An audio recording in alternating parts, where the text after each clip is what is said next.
Vous êtes 38 millions sur les routes de France et chaque année, plus de la moitié va y passer.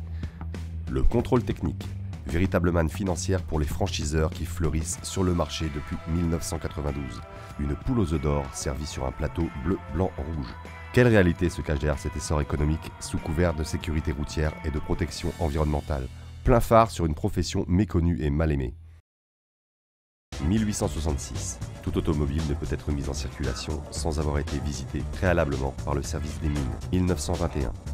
Toutes les réglementations sont regroupées dans le Code de la route. 1992. La loi impose un contrôle tous les 2 ans dès la 4e année du véhicule. 2004. Les 133 centres de contrôle de la Direction régionale de l'industrie, de la recherche et de l'environnement sont vendus à des opérateurs privés. Le contrôle technique consiste à faire une vérification du véhicule sur certains points, puisque ce n'est pas une expertise, à un moment bien précis. Je suis en train de contrôler les jeux de roues, le train avant, les plaquettes, les disques, tout ce qui est cylindre bloc, amortisseur.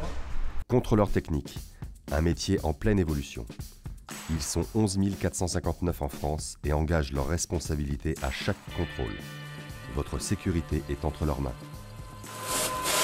Voilà, il y a un certain nombre de points à vérifier, dont certains qui sont soumis à contre-visite. Il ne faut pas plaisanter là-dessus. Donc à partir du moment où la sécurité est mise en jeu, on ne peut pas se permettre de faire n'importe quoi. L'évolution donc s'est faite non seulement sur le nombre de points de contrôle technique, ça s'est durci par rapport aux consommateurs et ça s'est durci également par rapport à nous, exploitants de centre, c'est-à-dire nous sommes beaucoup plus contrôlés par notre organisme de tutelle qui est la préfecture, donc nous avons des règles plus drastiques à respecter. Pourtant, vous êtes encore nombreux à contester le bien fondé de cette réglementation. Des fois, ils mettent un peu n'importe quoi aussi. Comme je suis là, je suis pas bien. Les pneus, si ça va pas. Direction, si ça va pas.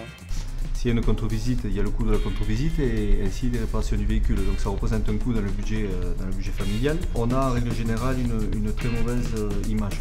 On vit une société où l'argent est de plus en plus dur à gagner. Les jeunes sont de plus en plus procéduriers, c'est-à-dire il faut qu'ils trouvent tout le temps coupable. Un mal nécessaire malgré tout. Surtout si nous voulons éviter ce genre de paysage. Ça a bien assaini le marché. Si au contrôle technique on ne mettait pas des contrôles sur les pneus, on continuerait à avoir des gens à rouler avec des pneus lisses. Après, non, je ne pense pas que les mentalités évoluent. La clientèle me posait la question d'une éventuelle obligation du contrôle technique tous les ans pour les véhicules de plus de 6 ans. Je pense qu'un compromis entre la législation actuelle et cet éventuel texte de loi serait le bienvenu.